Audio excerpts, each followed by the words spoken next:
Tuli eno. Juli tuli eno. Omwana tulaba. Alaba tenti eri yokka. Naye mukama. Era tata nomala omugamba.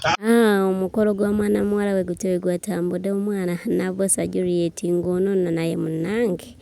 Kadama munnaffe oluvudde ku kyeyo mwana mulenzi n'agamba ate munaye sijja kukkiriza abantu kubeera nga bakuntegulako kansambye nzije nkyali mu bakadde era wano twali mu kwanjula ne basala keeki yagisala ne mwannyina era buli kimu ogenda kubeera ng'okiraba bulungi olwamala okulya keeki yaffe nga wuuyo mwana muwala aleese kafo ka muwala ogenda kuba nga ate buli kimu okyotabuliro naye munnange Kadama munnange ali eyo togwamu ssuubi nti tebakyayinza kukuba mbaga omulenzi omufunye ku online beera mugumiikiriza saba Katonda bakuume n'omukwano gwammwe ogwo muwangaala ate munaye namwe mutuuke ku kkula lino mwana muwala wano ngaleese kabo ka mukyala katuwulire omwami we yamutikkula obugambo bwe yamugamba.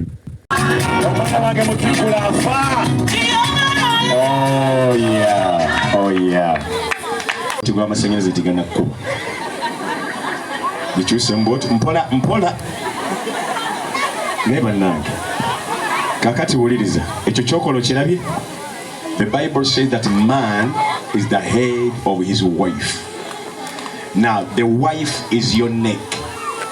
Julie will always help you to turn left, right, south to west for your prosperity. She will always submit it to you. As you are standing, she will always submit it to you. Then you shall receive the blessing of God in the name of Jesus. Mwe mwala wange omuzindalo akole speech.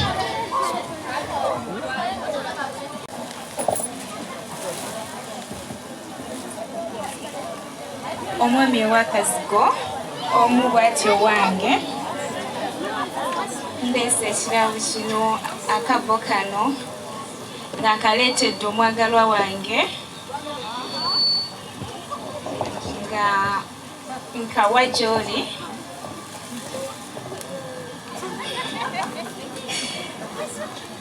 olyengako mpola buliwo n'aba ng'olyako ndowoozeeko okimanye nti nze nzenna kino ekyokunywa nakyo onywengako mpola okutuusa we najjira nga Katonda asiimye mu linnya lya Yesu Kristo. Nga tayagala genda. You have it? Okay. Tuwa katebe. Katuma tuwa katebe. Assume yako kenyine koliko kaveeko.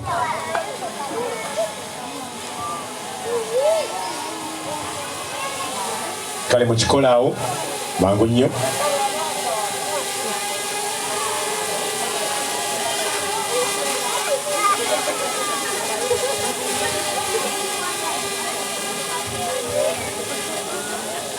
Juli tuula omusajja yala kusayininga. Ffe tetulaba eggulu lyokka lye libalaba. Mettu fukamirako maama bali bawo omuzinda lutuli we boogera.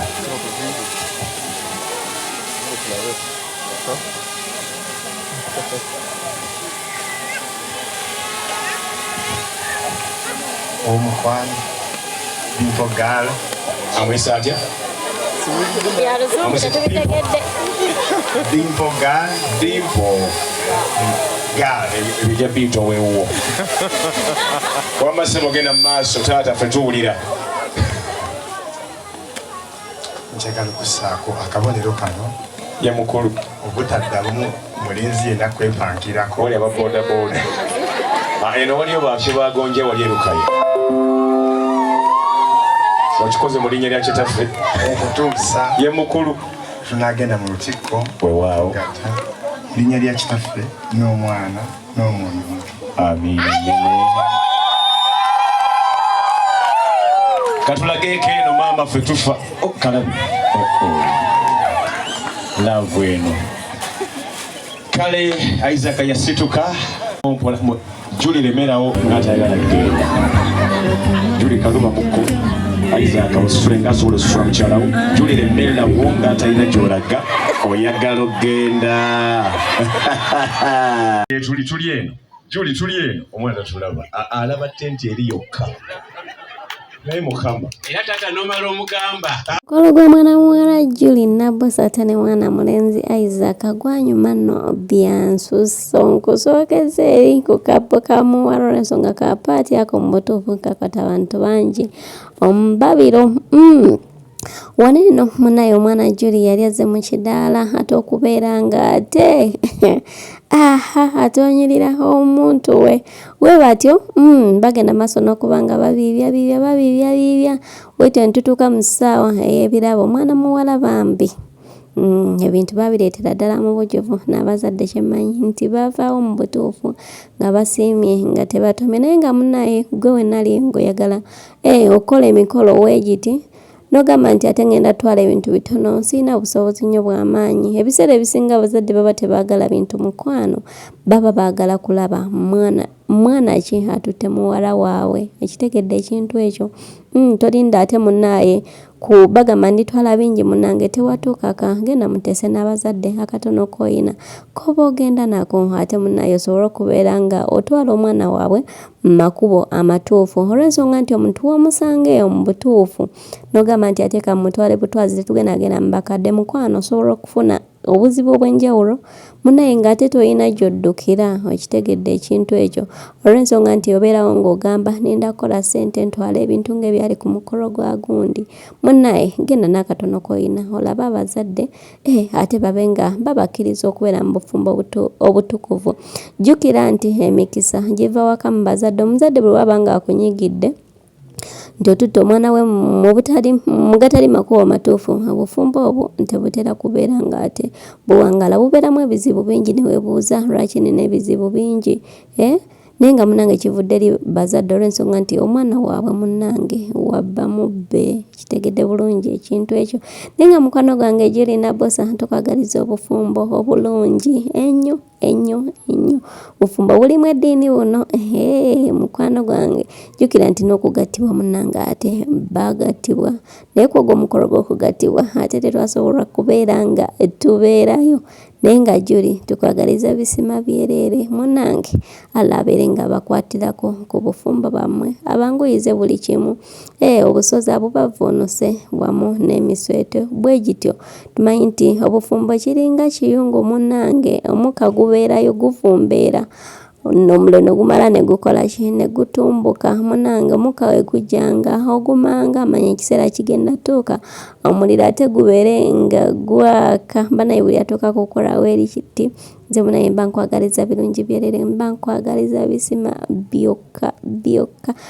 ate bwekituuka ku munnange nga nkubakyeyo okuguma emyaka 2 mukwano gwange tekibeera kyangu naye oba nga osobodde okugumiikiriza alhamdulillah alabeere ng'ate abakwatirako buli kimu kisobola okubeera ng'ate kibanguyira omukwano gwange nti oyabeera kubeera ng'ate ompagirako ku bintu by'enzigi n'amadirisa oyagala katanda oyagala kalisingo oyagala kaddeeka omukwano gwange ate ensonga ezo beera ng'ozinkwasa nfuniraku ezo enamba z'essimu eri 0 735 41 ne 0 752